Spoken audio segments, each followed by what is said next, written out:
Hi, welcome back to our last video for section 6.1, sequences as discrete functions. So let's look at this example. It says the change in battery decreases by about 2% per day and can be modeled by the function C of D equals 100 times 0.98D. Um, Make sure you guys see that decimal place there. It's kind of hidden a bit. Um, and D is our exponent, and D is the time in days. It sees the level of charge as a percent. So you plug in the number of days up here, and then it'll calculate the percentage of the battery that's remaining. So it says how much charge is left after 10 days, and then is this continuous function or discrete? Okay, so that shouldn't be too hard. We're just kind of using the formula here. So for 10 days, okay, the battery is going to hold uh, 0.98 to the exponent 10. So let's plug this in up here.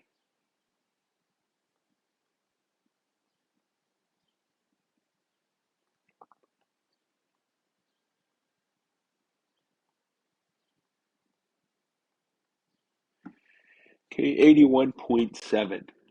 So that's going to be the percentage. So after 10 days, there's only 81.7% remaining. I'm just going to leave, it's going to leave that with one decimal place. So is this a continuous function or discrete? So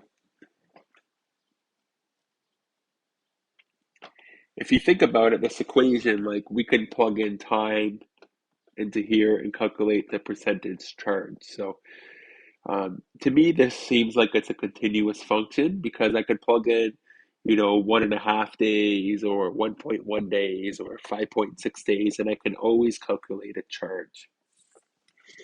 So this is not a discrete function.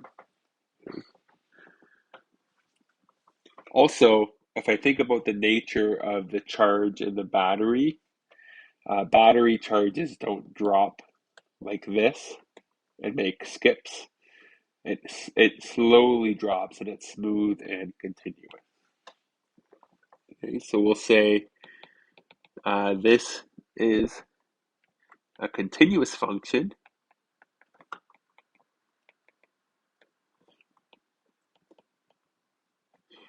because the, let's say the charge level, because of the charge level continuously changes over time.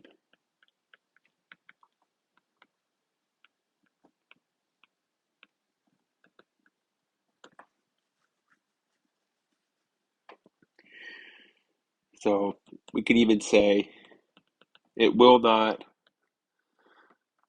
uh, suddenly drop 2%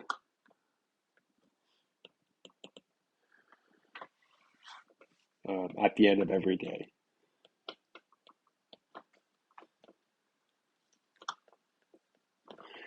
Okay, so the way that it loses its charge is it's slow and it's continuous. So it doesn't just all of a sudden drop at the end of the day and have like a step pattern.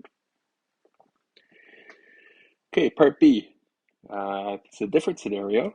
So it says a certain bacteria starts with 200 bacteria and doubles every hour. Its growth can be modeled by the function n of t equals 200 times times 2 to the exponent t, where t is the time in hours and n is the number of bacteria. How many bacteria will there be after 10 hours? And then again, is this function continuous or discrete?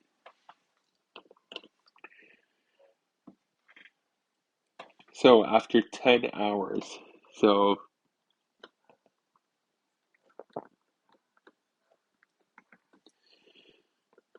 we would have n of 10 equals 200 times 2 to the 10. So this is going to be a big number now.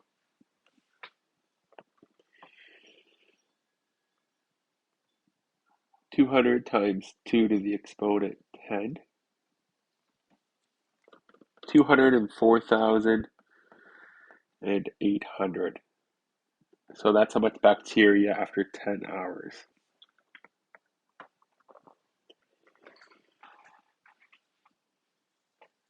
So now what about this function? Should this be continuous or discrete?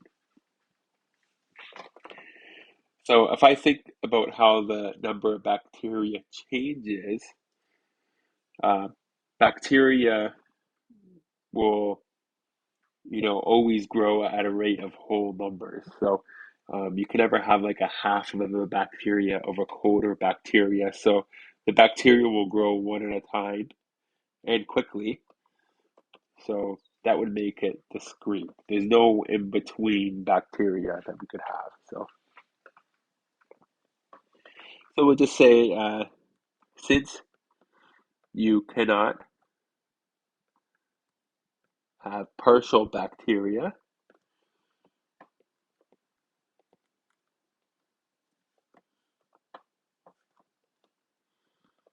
this is a discrete function.